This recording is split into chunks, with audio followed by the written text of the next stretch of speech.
ही team कोणाची आहे? रोहित शर्माची आहे, हार्दिक पांड्याची आहे का मुंबई इंडियन्सची आहे? ज्या व्यक्तीला या प्रश्नाचं उत्तर कळालं त्याला समजेल की मुंबई इंडियन्स का स्ट्रगल करते, का मॅच जिंकत नाहीये. सोशल मीडियावरती एक नॅरेटिव्ह जोराने पुश केला जातोय, तो म्हणजे हा की रोहित शर्माला परत कॅप्टन बनवा, मुंबई इंडियन्स चांगला परफॉर्म करेल. रोहित शर्माला कॅप्टन बनवल्यावरती सूर्याभाऊ रन काढणार असेल, जसप्रीत बुमराह विकेट घेणार असेल तर मला काहीच प्रॉब्लेम नाही, रोहित शर्माला परत कॅप्टन बनवा.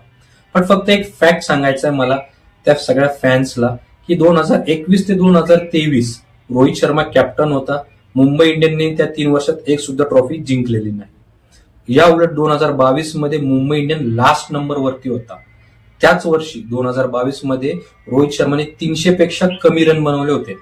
सो हे क्लिअर होतं की त्या 3 वर्षांमध्ये रोहित शर्माचा परफॉर्मन्स ना बॅट्समन म्हणून चांगला होता ना ऍज अ कॅप्टन म्हणून चांगला होता.